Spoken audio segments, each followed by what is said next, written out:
জুলাই আন্দোলনে নির্বিচারে হত্যাসহ মানবতাবিরোধী অপরাধে শেখ হাসিনাকে মূল অপরাধী উল্লেখ করে ট্রাইব্যুনালে অভিযোগপত্র দাখিল করেছে প্রসিকিউশন।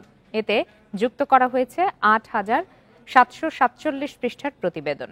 মামলায় অভিযুক্ত সাবেক স্বরাষ্ট্রমন্ত্রী আসাদুজ্জামান ও সাবেক আইজিপি আব্দুল্লাহ আল মামুনও। হত্যার নির্দেশ ও উস্কানি সহ তাদের বিরুদ্ধে সুনির্দিষ্ট অভিযোগ ৫টি, যা আমলে নিয়েছে আন্তর্জাতিক অপরাধ ট্রাইব্যুনাল। এই ঈদে জামা জুতো অ্যাক্সেসরিজের ডিসকাউন্ট।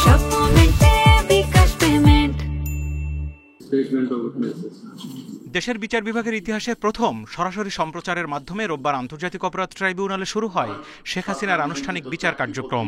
অভিযোগ দাখিলের শুরুতেই চিফ প্রসিকিউটর বলেন, এই বিচার প্রতিশোধমূলক নয়, ভবিষ্যতের জন্য ন্যায় বিচারের প্রতিজ্ঞা বাস্তবায়ন। আমরা চাই এই বিচার হোক নিরপেক্ষ। আওয়ামী লীগের আমলে অনিয়ম, দুর্নীতি, গুম খুনের তথ্য তুলে ধরে প্রসিকিউটররা বলেন, এরই ধারাবাহিকতায় কেবল শেখ হাসিনাকে ক্ষমতায় রাখতেই জুলাই আগস্টে গণ আন্দোলনে নির্বিচারে হত্যাযজ্ঞ চালানো হয়, সংগঠিত হয় মানবতা বিরোধী নানা অপরাধ।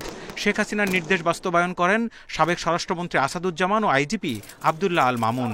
তাদের বিরুদ্ধে হত্যায় উস্কানি ও প্ররোচনা, মারণাস্ত্র ব্যবহার, রংপুরে আবু সাইদকে হত্যা, চাংখারপুলে ৬ জনকে হত্যা এবং আশুলিয়ায় ৬ মরদেহে আগুন দেওয়ার ৫টি সুনির্দিষ্ট অভিযোগ আনা হয়। আসামি শেখ হাসিনার উস্কানিমূলক বক্তব্য প্রদান, এর প্রেক্ষিতে আসাদুজ্জামান খান কামাল, আসামি চৌধুরী আব্দুল আল মামুন সহ তৎকালীন সরকারের অন্যান্য ঊর্ধ্বতন কর্তৃপক্ষের প্ররোচনা, সহায়তা, সম্পৃক্ততা, নিরীহ নিরস্ত্র ছাত্র জনতার উপর আক্রমণের অংশ হিসেবে murder, attempt to murder, torture, inhuman acts করার অপরাধ সমূহ সংগঠনের প্ররোচনা। অভিযোগপত্রে উল্লেখ করা হয়, ঢাকা বিশ্ববিদ্যালয়ের সাবেক ভিসি মাকসুদ কামাল ও সাবেক মেয়র তাপসের সঙ্গে ফোন আলাপে শেখ হাসিনা আন্দোলনকারীদের সরাসরি হত্যার নির্দেশ ও বিভিন্ন গুরুত্বপূর্ণ স্থাপনায় আগুন দেওয়ার নির্দেশ দেন। অডিও ভিডিও ক্লিপ সহ সব তথ্য প্রমাণ ট্রাইব্যুনালে দাখিল করা হয়েছে। আমরা বলেছি, এই বিচার হবে আবেগ শূন্য, প্রমাণ নির্ভর, তথ্য নির্ভর, নিরপেক্ষ এবং ন্যায় বিচার। আইন অনুযায়ী শেখ হাসিনা সহ অভিযুক্ত ৩ আসামির সম্পদ বাজেয়াপ্ত করে ক্ষতিগ্রস্তদের বিতরণের আবেদন করে প্রসিকিউশন।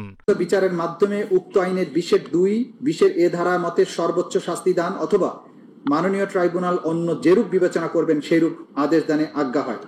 আইনের ২০-এ ধারা মোতাবেক আসামিদের সম্পত্তি বাজেয়াপ্ত করে ক্ষতিগ্রস্তদের অনুকূলে অর্পণ করার আদেশ দানের আজ্ঞা হয়। এই মামলায় শেখ হাসিনা ও আসাদুজ্জামানের বিরুদ্ধে নতুন করে গ্রেপ্তারি পরোয়ানা জারি করা হয়েছে।